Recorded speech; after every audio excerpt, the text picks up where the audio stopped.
En la historia de la salud pública argentina hay un antes y un después de Ramón Carrillo, el médico del pueblo, el sanitarista, el investigador, el político y el educador, el negro cirujano, como se decía a sí mismo en broma.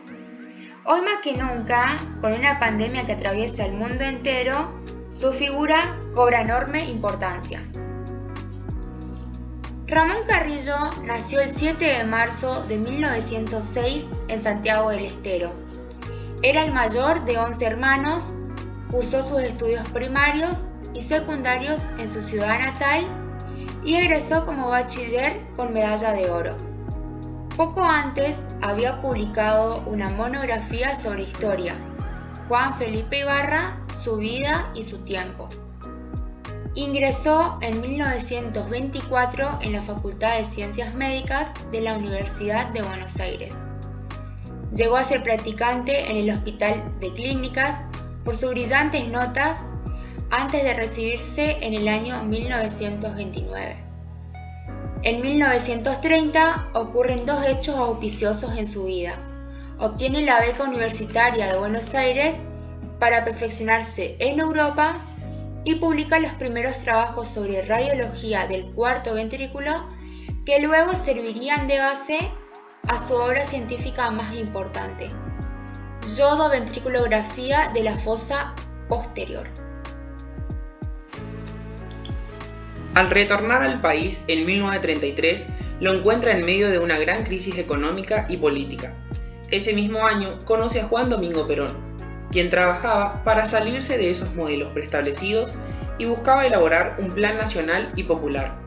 Carrillo trabajó con Perón en un proyecto que abarcaba la salud pública y la educación.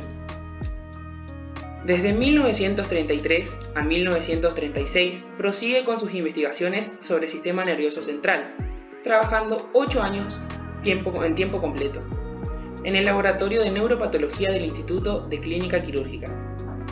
En el año 1939 se hace cargo del servicio de neurología y neurocirugía del Hospital Militar Central.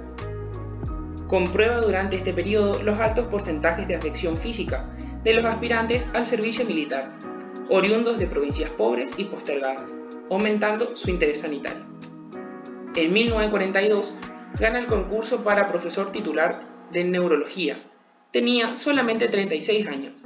Desde la cátedra formaría una pléyade de discípulos, tanto neurólogos como neurocirujanos. En el año 1944 funda y dirige el Instituto Nacional de Neurocirugía. Hacia el 17 de octubre de 1945 fue nombrado como jefe del servicio de neurocirugía del Hospital Militar. En mayo de 1946 se creó la Secretaría de Salud Pública y el profesor Dr. Ramón Carrillo fue designado secretario de Salud Pública, decreto firmado por el general Juan Domingo Perón.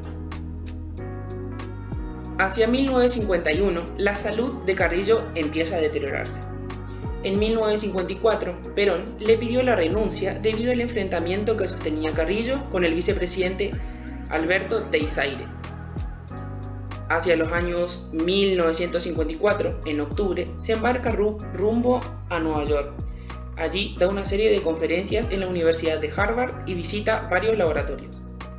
En el año 1955 llega a Brasil y desde el primer momento se vincula con el hospital de la universidad local, la Santa Casa de la Misericordia. En marzo de 1956, Carrillo da a conocer su enfermedad y su tiempo de vida. En noviembre de 1956 sufre un accidente cerebrovascular y, al finalizar en diciembre de 1956, fallece tras un ataque de hipertensión. Carrillo concebía la medicina como el arte de preservar, conservar y restaurar la salud de la comunidad, configurando un nuevo aspecto de la civilización contemporánea, en el que su evolución y su historia revelaban el grado de cultura de un pueblo. De allí la necesidad de educar a todos los habitantes para que comprendan cuál es el problema de la salud, que si bien depende de los factores económicos sociales y de la educación sanitaria, sus grandes enemigos son la pobreza y la ignorancia, y también los servicios médicos. Sostenía que la sanidad pública no se puede desarrollar si no existen dos condiciones: un estándar de vida alto de los trabajadores y una elevada educación sanitaria del pueblo. Los sucesos más importantes del Dr. Carrillo fueron que fue el primer ministro de la Salud Pública y Asistencia Social de la Nación. Se construyeron hospitales, centros sanitarios, hogares, escuelas, hogares para ancianos, institutos de formación en enfermería. Se estableció la atención gratuita y se crearon políticas públicas como el tren sanitario y las masivas campañas de vacunación. En 1946, durante su primera presidencia, Juan Domingo Perón nombró como secretario y luego ministro de Salud al neurocirujano Ramón Carrillo, como dijimos anteriormente. Durante su gestión se realizaron campañas masivas de vacunación contra la viruela y la difteria, y se estableció una política que sería un ordenador importante para generar la masividad en la inmunización: la obligatoriedad de presentar el certificado de vacunación para la escuela y para realizar trámites.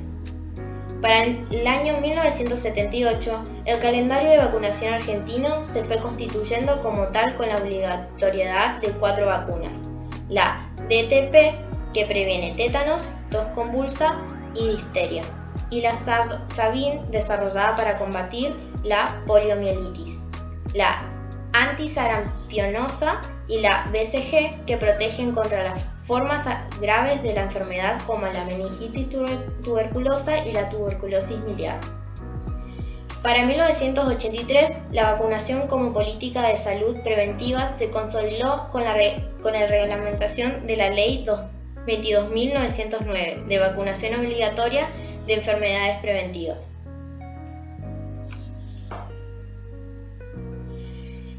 Otro de los sucesos importantes del Dr. Carrillo fue que se creó en Mesta la primera fábrica nacional de medicamentos de bajo costo. También lanzó planes de educación sanitarias, creó centros maternos infantiles en zonas especialmente elegidas y dispuso la planificación y las efectivas campañas sanitarias destinadas a exterminar verdaderas plagas epidémicas. La política sanitaria de Carrillo estaba fundamentada en 3 principios. El primero, que todos los hombres tienen derecho a la vida y a la sanidad. El segundo, no puede haber política sanitaria sin política social. Y el tercero, de nada sirven las conquistas de la técnica médica si ésta no puede llegar al pueblo por medio de dispositivos adecuados.